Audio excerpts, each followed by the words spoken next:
देखिए, हमारे फ्रेम में दो शख्स हैं जो किसी परिचय के मोहताज नहीं हैं। आज हम बात करेंगे वोटर वेरिफिकेशन को लेकर के, बिहार में बढ़ते अपराध को लेकर के। पहला जो है शख्स हैं वो वह आर.के. प्रसाद हैं, समाज सेवी भी हैं, साथ ही साथ दूसरे फ्रेम में राजनीतिक विश्लेषक भी हैं, वरिष्ठ सर्जन, डॉक्टर या फिर कहें ग्रीन हीरो भी हैं, डॉक्टर एन.पी. प्रियदर्शी। सर, सबसे पहले आपसे शुरुआत कर रहे हैं। बिहार में वोटर वेरिफिकेशन समथिंग 95% चुनाव आयोग करवा रहा है। ऐसे में मानसून सत्र भी शुरू हो चुका है। दोनों सदनों गहमा गहमी रहा, कल स्टार्ट हुआ। संभावना है आज बड़ा कुछ देखने को मिलेगा। विपक्ष जहां कह रही है एक तरफ कि मानसून जो सत्र में खास करके जो इस तरीका का जो बिल लाया गया है वोटर वेरिफिकेशन को लेकर के, वो कहीं ना कहीं आम जनों के लिए चिंताजनक है। एक तरफ तेजस्वी यादव कह रहे हैं कि यदि 1% भी वोटर वेरिफिकेशन में अगर वोटर वंचित हो जाते हैं तो समथिंग एक विधानसभा में 3300 के आसपास वोटर वोट देने से वंचित हो जाएंगे। क्या कुछ कहिएगा? देखिए, सरकार जो काम कर रही है वो माकूल जवाब दे रही है जनता के बीच में। और यह वोटर लिस्ट तो इसलिए ज़रूरी है कि बहुत सारे क्षेत्रों में मर गए तो उनका कोई खबर नहीं है, वोट देते जा रहे हैं, फालतू आदमी वोट दे देता है। कुछ ऐसे भी क्षेत्र हैं जहां नाम है और आदमी ही नहीं है, पता नहीं कहां से घुस गए, कहां से घुसपैठी बनकर चले आए। तो ऐसे लोगों का तो नाम छटना चाहिए।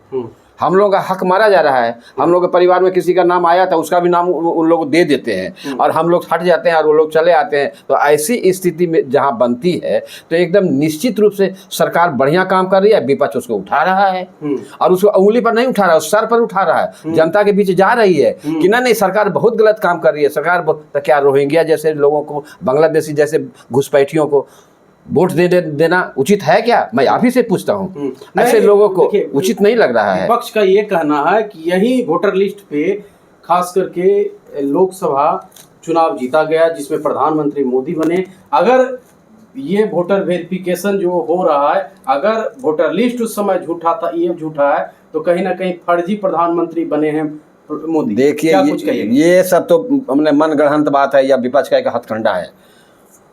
तो वो क्यों नहीं बन जाते प्रधानमंत्री? यदि यही तरह से प्रक्रिया बन रही है बिहार और बंगाल, उड़ीसा, सब जगह, दिल्ली भी बन रहा है, तो वो ये क्यों नहीं बन जाते हैं? कहने से नहीं होता है, मुंह खोलने से नहीं होता है। बहुत सारी बातों पर मुंह खोल करके लालू जी बैठे, बहुत सारे तेजस्वी बैठे, अखिलेश जी बैठे, कौन कौन नहीं बैठे। आज कहाँ चले गए केजरीवाल?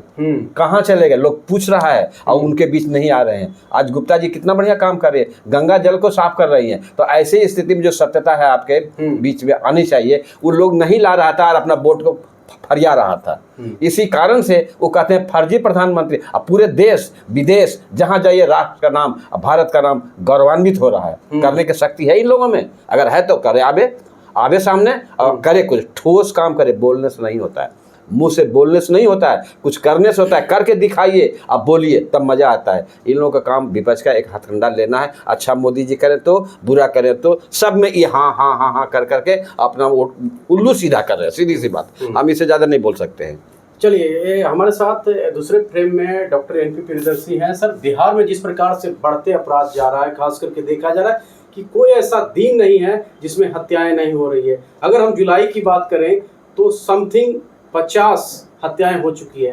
कहीं ना कहीं चिंताजनक की बात है। एक तरफ मुख्यमंत्री नीतीश कुमार यही सुशासन का तगमा लेकर के बिहार में जंगल राज का नाम दिए थे, जिसमें कि एनडीए के भी लोग शामिल थे। और अभी तो ये जब जुलाई की हम बात करते हैं, सिर्फ जुलाई की बात, तो 50 हत्याएं हो जाती है। तो ऐसे में कहीं ना कहीं अगर उस समय जंगल राज था तो अभी तो लग रहा है सचमुच में जो विपक्ष कर रहा है कि राक्षस राज है, सही में राक्षस राज दिख रहा है। क्या कहेगा? देखिए, किसी भी राज्य के लिए और किसी भी प्रदेश के लिए जो हत्याएं हैं ये दुर्भाग्यपूर्ण है। हत्याएं जो जितने भी अभी मिल रही है उसमें से राजनीतिक प्रतिद्वंद्विता और जमीनी विवाद के कारण दिख रही है, ज़्यादातर मिल रही है। तो इस पर सरकार को गहन विचार कर करके और इसको ध्यान देने की आवश्यकता है। निश्चित रूप से अन्य क्षेत्रों में तो सुशासन है ही, विकास चल रहा है, सरकारी शिक्षा की बात कर लीजिए या स्वास्थ्य की बात कर लीजिए या ग्रामीण विकास की बात कर लीजिए या पथ निर्माण की बात कर लीजिए, सभी जगह विकास चल रही है, इसमें दो मत नहीं है। और सब लोग मुक्त कंठ से कहते हैं कि विकास हो रही है। हाँ, आपराधिक गतिविधियां थोड़ा इधर बढ़ी है, जिस पर सरकार को पुनः मीटिंग कर करके और नए सिरे से इस पर सोच कर करके और अविलंब इस पर विचार करना चाहिए। और ऐसा ना हो कि अपराधी अब स्वतंत्र हो जाए और उसको कोई सत्ता का प्रहस्त नहीं मिलना चाहिए। और जो जैसा करता है उसको तुरंत जवाब उसी के हिसाब से मिलना चाहिए। त्वरित कार्रवाई होकर करके जितने भी अपराध हुए हैं उसमें जहाँ तक होता है सब सारे पुलिस बहुत अच्छा काम कर ली है। लेकिन एक बात ये नहीं है कि अपराध हो जाए उसके बाद अच्छा काम करे, ये बहुत अच्छी बड़ी बात नहीं है। अपराध ना हो, इस पर भी नियंत्रण होना चाहिए। तो इसके लिए भी सरकार को काम करना चाहिए और पुलिस या व्यवस्था को थोड़ा और चुस्त दुरुस्त करना चाहिए ताकि इस तरह की घटनाएं भी ना हो। लेकिन सवाल बनता है सर कि एक तरफ विपक्ष जो है हमलावर है, कहीं ना कहीं कह रहा है कि जो नीतीश कुमार हैं वो थक चुके हैं, पूरी तरीक़ा से हताश हो चुके हैं। 3.5 व्यक्ति बिहार को चला रहे हैं, मुख्यमंत्री अचेत अवस्था में जा चुके हैं।